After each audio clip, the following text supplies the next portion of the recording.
Театр жан дүйнөгө өзгөчө руханий азык тартуулап, адамды өзгөчө бир ааламга жетелейт. Театрга барган адам сахнадагы каармандардын жашоосуна сиңип, ошолор менен аралашып башка бир дүйнөнүн жашоосуна сиңет. Театр көрүүчүнү адам болууга үндөп, тарбиялык мааниси терең жай. Бир канча убакыттан бери оңдоп түзөлүп жаткан Токтогулот Абдумомунов атындагы Кыргыз улуттук академиялык драма театры Федор Михайлович Достоевскийдин «Кылмыш жана жаза» чыгармасынын негизинде жаратылган Мармеладовдор спектаклинин жабык көрсөтүүсү болуп өттү. Бул спектаклде бир үй-бүлөнүн тагдыры көрсөтүлгөн.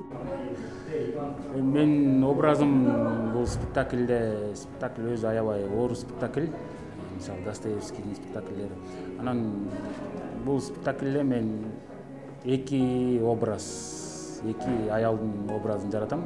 Спектаклдин жарымына чейин бир аял, жарымынан аягына чейин бир аял. Спектаклдин башынан жарымына чейин мен биринчи аял бул жашоодо жалпак тил менен айтканда бузулган аял да. Бузулган аял, өзү бузулган аз келгенсип, тегерегиндегилердин баарын бузган аял. Спектаклдин жарымынан аягына чейин аябай бай. Бул экинчи образ да, бул жанагы биринчи образ болчу. Аябай бай аял, ижарага үйүн берген, эмелерге жардам берген аял да.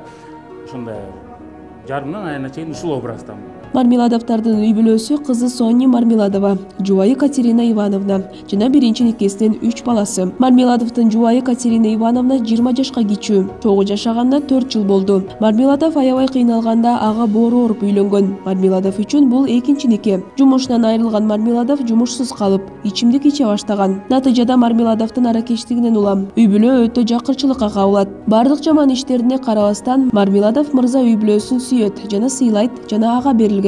Ал аялы Катерина Ивановнаны сыйлайт жана сүйөт.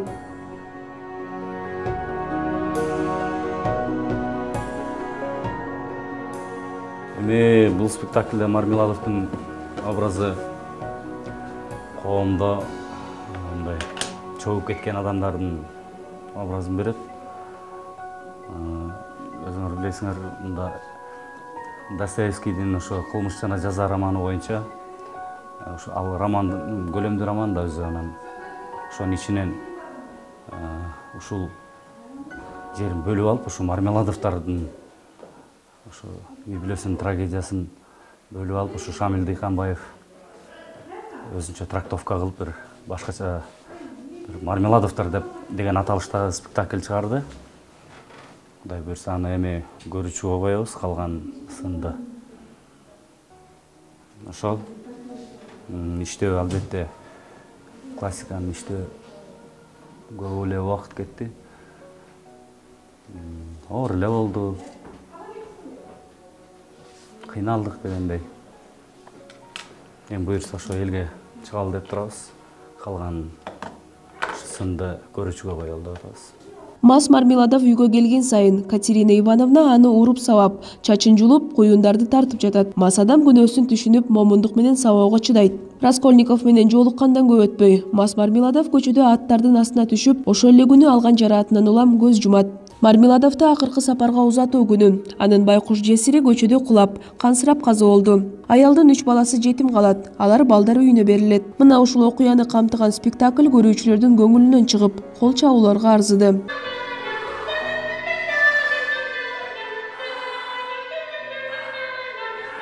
Бир жылдан ашык убакыт кетти. Бул спектакль эмне үчүн? Эми бул Достоевский, бул не то что орус элинин, дүйнөлүк масштабтагы классик автор. То есть ошол Достоевский көтөрүлгөн көйгөйлөр бүгүн дагы биздин заманда дагы актуалдуу. Ошон үчүн алганбыз бул чыгарманы. Өзүнүн кызыкчылыгын ойлобой, өзүнүн ата-энесинин, үй-бүлөсүнүн кызыкчылыгындай ошолорду биринчи орунга коюп, өзүнүн эме кылды да. Жертва деп коет го. Ушунчалык таза, ушунчалык аруу, ушунчалык бир жакшы нерселерге гана ишенген кыз болчу.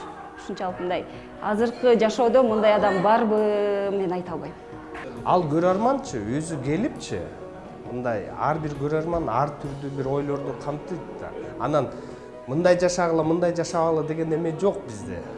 Анткени жакшы классикалык чыгармалардын өзгөчөлүгү ошондо.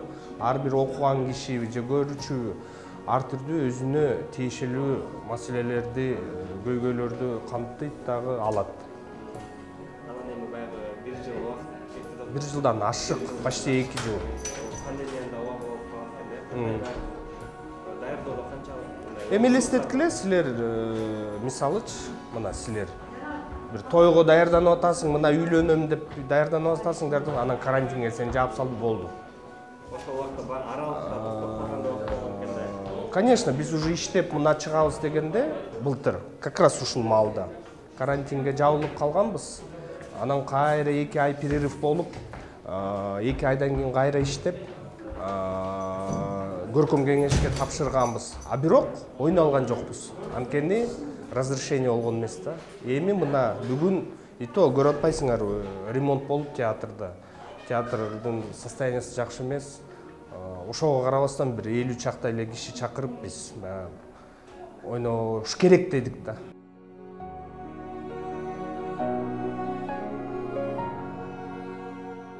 Бизде деген мындай да менталитет бар. Бул уят, буну кылбаш керек, митпеш керек. Эл эмне дейт, Анан кийин биринчи ушу эмени окуганда, пьесаны окуганда чындап эле уялдым. Неге мен аткара аламбы, эл эмне дейт, үйдөгүлөр эмне дейт деген ой келди. Анан даже отказ берсемби деген дагы бир ойлор келди да. Анан бирок жакшылап түшүнүп окуп көрсөм, жок, бул дегендай чындыкты ачыкка чыгара турган bir obraz ekan.